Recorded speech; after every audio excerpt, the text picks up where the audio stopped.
Hey, it's Mike Monday here with your daily dose of information, inspiration and insight to really get you moving in the studio and out of it, in fact, to really build your creative career.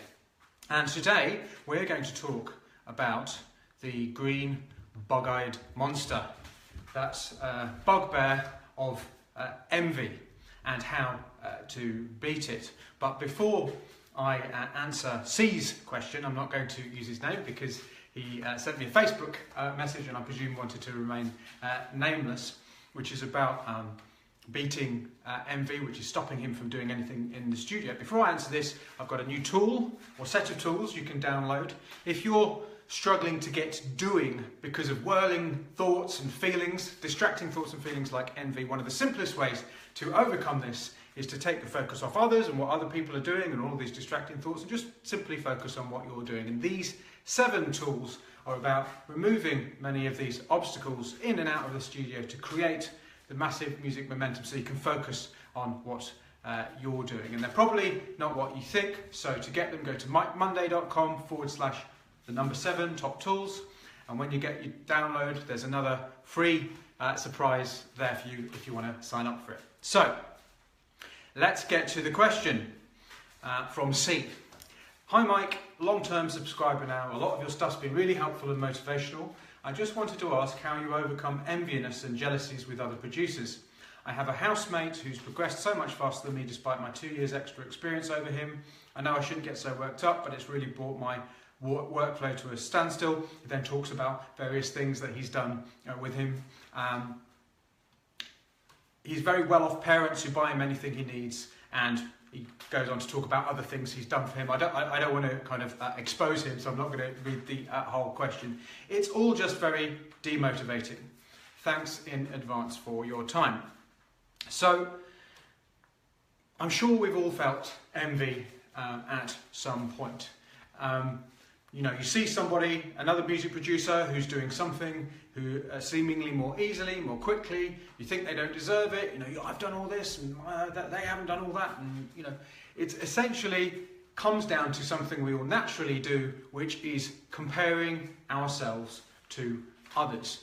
And it can be a helpful thing to do. Obviously, in order to improve, we have to compare our music, for instance, to the music of other people who are much better than us and go, oh, well, what am I not doing that they are doing? And it's a way of learning. But it can also be incredibly destructive when you start to get lost in envy and jealousy. And there are a number of different approaches to overcome this, some of which I personally prefer more than others.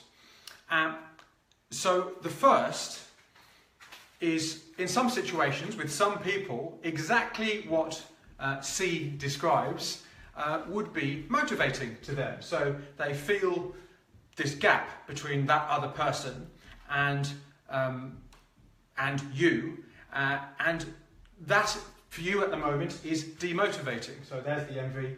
But for some people, that would be something to push against. That gap would actually be motivating. I'm going to prove to myself and the world that I can win, despite the fact that I don't have this and I don't have that and I don't have the other and they do. And you're actually choosing in some way to find this situation demotivating. So it isn't actually, you know, it's not the situation that is the problem, it's your reaction to the situation. That's the problem. So that is one approach you can take, is just choose to see it as something to push against. But I prefer these ones to that one, because this isn't actually addressing the root cause, I believe, of the problem itself. It's the second is just to ignore others. Somebody else's situation, who they are, what conditions they have to face, everything about them is not something you actually know everything about. So this person might have rich parents, they might have had this, you know, in your perception, but you don't know the whole story. They might be fighting all kinds of challenges themselves. And there are always going to be people who are more lucky than you. There are going to be people who have an unfair advantage. Some people have it easier.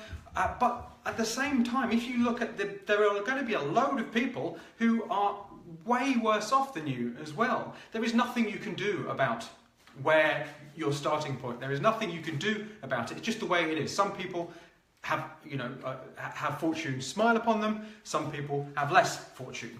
And by succumbing to this envy, you are in essence putting your fate in the hands of this other guy and his parents and his situation, because it's stopping you from creating anything. It's stopping you from actually doing something about this situation. So instead of focusing on other people, move your focus to what you can do, what you will do, because that's the only thing you have any measure of control over.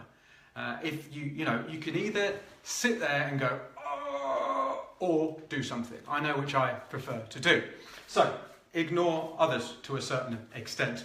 The next one, the third one, is let's get real here. Let's get some actual perspective. Do you know what the chances were or are that you actually exist? Do you know the chances that we are here now at this time? That you weren't born in the Dark Ages, or that you were born at all, that sperm actually made its way to that egg at that time, and then you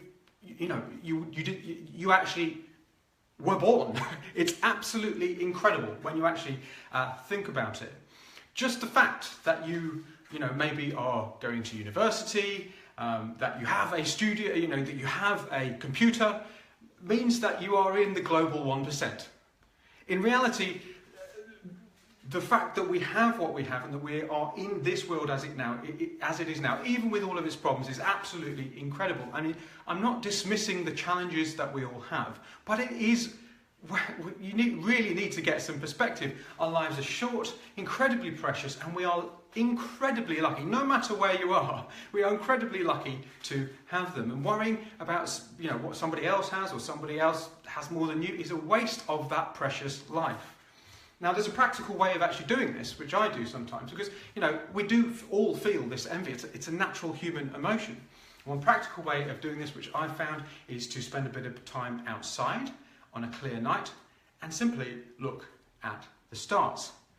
When you realise the universe out there and just how insignificant we are compared to the enormity and of the universe in terms of time and space and everything, you will get that different perspective, and what somebody else has or doesn't have just becomes immaterial. In fact, what you have or can't have becomes immaterial. And this leads me onto the next,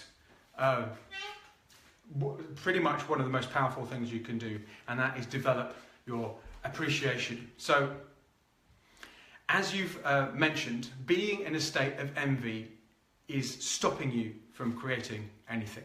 It is, and envy is a massively uncreative state. It's not helpful. That's why I'm not so keen on this one, using your envy as a source of motivation. You can't do anything. You're lost in this vicious cycle of blame, anger, and oh, I don't have this and they have that, and there is a single emotion that just stops envy, kills it dead. Jealousy, fear, envy in its tracks, just like that. It's appreciation.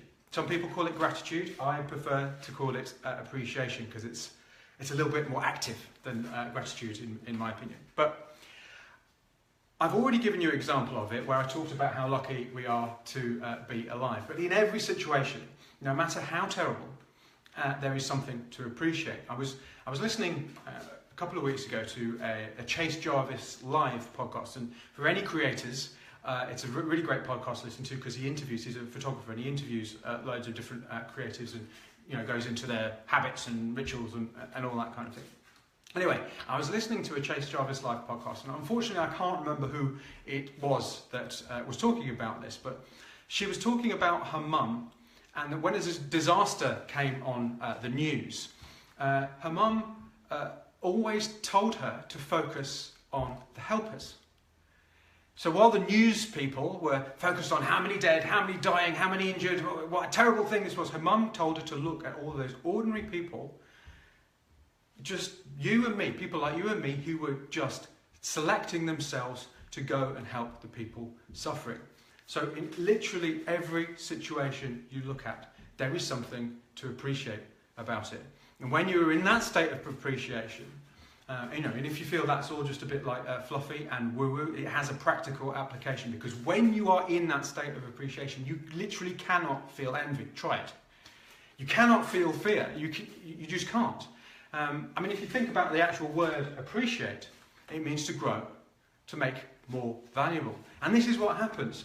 When you find the thing to appreciate in any difficult situation, you are actually creating something valuable out of it. You are appreciating that situation. So the final one, and I seem to be mentioning this in every single live I'm doing, but that's because it's so powerful, is to meditate. So one of the many things that having a meditation practice does, it helps you see these thoughts and feelings like envy, like happiness, like everything, for what they are. Simple bodily sensations, reactions which are caused by electrical and chemical signals, reactions in our body. And we can, when you see them like that, for what they are, we can choose to either act upon them or ignore them. Because one of the problems when you're experiencing envy, because I still experience envy, but now I've kind of created a gap between me and the emotion. So I can look at it and go, is this useful? And that observing of it dissipates it. It doesn't have its hold over me. I don't mistake it for me. I am not that envy. I am just feeling a bodily sensation which I am interpreting as envy. And the other thing that it really helps you understand, the meditation practice, is that it helps you realise that these thoughts and feelings pass. They are always temporary. Bad feelings are temporary, good feelings are temporary, and it just breaks those kind of bonds we have with these thoughts and feelings. We're no longer a slave to them. And the problem with focusing on why do I feel this and why does he have this when I don't, and kind of thinking, those kind of whirring thoughts that build and build and build, is that just creates more of these feelings, and you just get deeper and deeper into that non-creative state. So meditation gives you that gap. You develop this kind of observer looking at those things, which gives you that gap, which allows these thoughts and feelings just to kind of dissipate and not have that hold over you. So it's incredibly powerful. And if you want to learn to meditate, the best place I know of anyway, or the one I really like, there's loads of them, but is Headspace. Go to headspace.com, there's an app, there's a free 10-day thing. Just commit to doing it for 10 days and see if it helps, how it helps. So I hope that was helpful. Choose to be motivated by your envy. Not my favourite one, because you're not dealing with the root cause. Ignore others. Get real. Get some perspective here. Appreciate everything in every situation, literally every situation. Meditate.